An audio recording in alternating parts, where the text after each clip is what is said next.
Rev up your engines!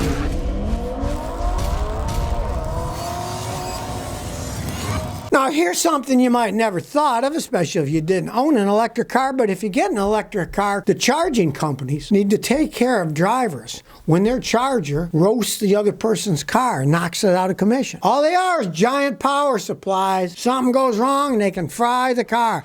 Bunch of people have been plugging their stuff in, they lose their power. Now, Teslas have a special fuse that if there's a problem, this fuse breaks. Well, Tesla charges $1,000-something to take it all apart and replace this module, right? Because they want to sell you stuff. Turns out it's just this fuse. Now, the fuse is like $100 or something. If you do own a Tesla, find out where that fuse is and find out how to replace it and carry a couple spares.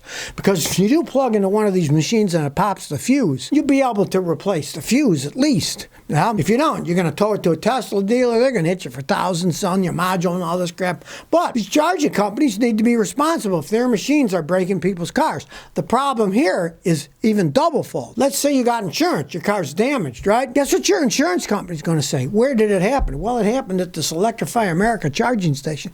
They're going to say, sue them. Their machine broke your car. If you've ever been in that situation, I've had many customers be in an insurance situation like that the insurance company doesn't want to pay, so they want to blame it on somebody else that caused the problem. Right? Same thing with these companies, right? You might have full coverage on your car, but if that charger breaks your car, they're going to say, we don't pay for that damage. That company, Electrify America, has to because it was their charger.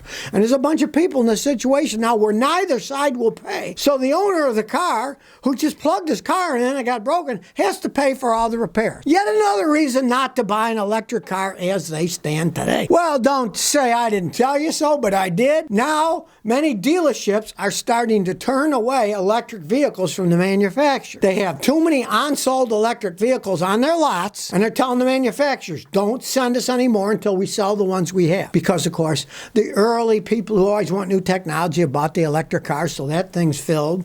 And now people are thinking, they're kind of expensive. They're kind of inconvenient. I have range anxiety. How far are these things going to go? They're going to strand me in the middle of nowhere. How can I deal with this crap, right? So people aren't buying the electric vehicles. Now the dealerships are telling the manufacturers, whoa, hold on, Nelly. Don't send us any more electric cars. Now, here's something you may not understand. Car dealerships are independent dealerships, right? When they have cars on the lot, they don't own those cars. They didn't buy those cars on their lot. They're just like you. They're paying a monthly payment. All the big car dealerships, now I've known a handful of them that actually owned the cars on the lot. They were owned by multi-millionaire people, and they actually paid cash for the cars, and then they'd sell them to the public. Most of them, 99.9% of them, they have like a 20, 30, 40 million dollar loan from a bank. That money is used to pay the notes on cars that are sitting on the lot. So every month a car sits on the lot, they got to make a monthly payment. So they're losing money every month it sits there. So they don't want to have 100 electric cars that nobody's buying sitting there because they're paying the note just like you would every month. Nobody's driving it, but it's sitting there. It's on their property. They signed the paperwork, so they got to pay. And they're not saying, whoa, it's bad enough that something like 25% of the GM dealers says, we do not want to sell your electric cars because we're going to have to put millions in our dealership for equipment to work on electric cars, have to retrain guys to understand how to fix electric cars, and everybody knows when a new technology comes out, people don't know how to fix it, right? There's a real lack of electricians in this country as it stands. There's nobody that knows how to fix these electric cars, right? It's going to take years to build up any kind of infrastructure to fix the things when they do break. And the dealers are like, we don't want to invest money in that. What if these things don't sell? Now they're saying, don't even give us the cars until we sell the ones we have. So, yes, the electric car myth is starting to fall apart when reality impinges that they got these electric cars at their dealerships and nobody wants to buy them now. Did they think about that? That's the first thing I told people. They can make them, but will they buy them? And in the case of electric cars, it seems that in many places, they are not buying them. Malabek says, got a problem with my Subaru Legacy 2020's auto start stop. I'm in Canada and I have a 2020 Subaru Legacy was in front damage. I start the car, the auto start stop is green. After 30 seconds, it shows it's disabled. What can I do? Whoever fixed it, take it right back to them. They did not fix it. Modern cars are all run by computers. Some modern cars have 90-something separate computer modules in them. They're all talking to each other on a CAN bus electric system. Very complex stuff. You get in a wreck, you get a short in the wiring in the front for a turn signal, for maybe the LiDAR or the radar. that does your intelligent cruise control, guess what? It can feed back into your auto start-stop system. They didn't fix it right. And this is the problem. With all the crap they're putting on cars electronically, when you get in a wreck, the repair bills are going to go up the wazoo. Perfect example. Many of the cars have radar, LiDAR, collision avoidance systems. They have sensors in your windshield. So if a rock hits your windshield and cracks it, you got to replace it. Sometimes it might cost you $1,500, $2,000 or more to replace your windshield because you got to get one that has the sensors. And believe you me, if you buy the cheap Chinese-made one with the cheap sensors like yours, the light will start coming on that didn't before because the sensors don't jive with the software and the wiring of the original car because it was made in China and did a crappy job, right? All this complex electronic stuff, like auto start stop, you get in a wreck, anything can happen. Take it back, make them fix it. They didn't fix it right.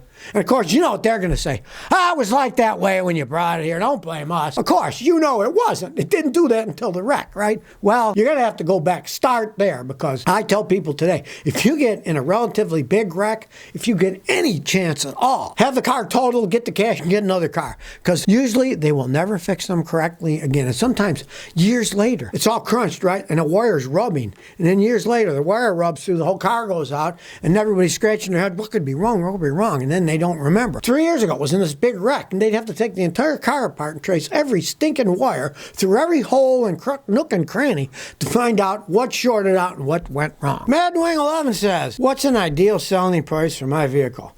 I got an 04 GMC Yukon Denali with the 8-cylinder, 6-liter engine. I've had it for 16 months, bought it for $3,500. It had 254,000. Now it has 272. It's taking me everywhere. Now, they told me it's $1,100 to fix 2 leaks that I have, one from cooler lines and the other where the transfer case and tranny meet. I had the rear main seal done. It cost me $1,000 to stop the leak for a few months. Now there's more leaks. What do you think I could sell it for? Do try the AT205 resale I have. Give it a try. Let's face the facts. American stuff's made like crap.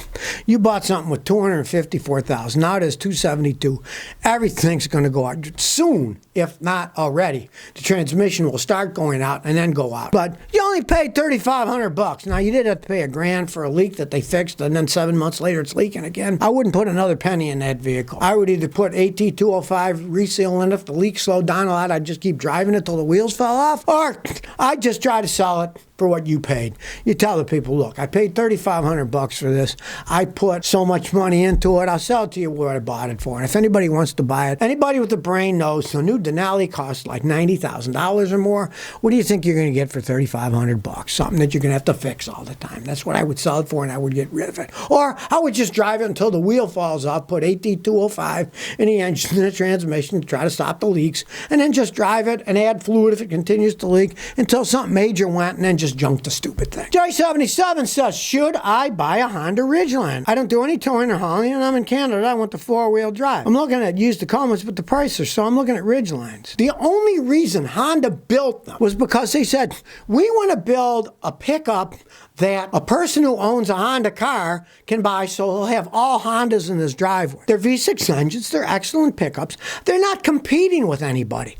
They're not competing with Toyota Tundra with a big V8. They're not competing against Ford, Ram, or GM. They're excellent vehicles. You find one, hey, they last a long time. Every single customer I've had, everyone that bought a Honda Ridgeline said they'd buy another one if theirs ever wore out. The thing is, none of them have ever worn out yet. Some of them have 300,000 miles on them, so that'll tell you. It's a pretty good vehicle to drive. It's just a niche vehicle. They don't sell that many of them because they don't make that many of them. Well, things are heating up in the UAW, Union Auto Workers. Their contracts are all up. They're coming up September. Are they going to go on strike? Well, that Altium cell plant in Ohio where they were paying the people dirt cheap money, the UAW now agreed with GM to give raises of a little over 20%. This is that GM Altium battery plant in Ohio. And it's also retroactive. So, since December 22nd, 2022, the workers will be paid the money that they're owed extra, which will be between $3,000 and $7,000, depending on how many hours the people worked, right? This kind of shows a stage of what's probably going to happen when the overall picture. Big UAW, the rest of the Stellantis, GM, Ford, they were asking for 40% pay increase, right? Well, they just accepted in Ohio, 20%. So that's probably what's going to end up happening. There's no way I can see them giving it 40% more, right? But now the give and take is starting to give and take. And the people in Ohio are getting 20% more. So we'll see. I'm kind of seeing they'll probably do a 20% deal, not a 40% deal. We'll see what happens. But I'm guessing now 20%, that's probably what the overall picture will be if this one plant accepted 20%. I can see the others will probably do the same thing. So if you never want to miss another one of my new car repair videos, remember to ring that bell.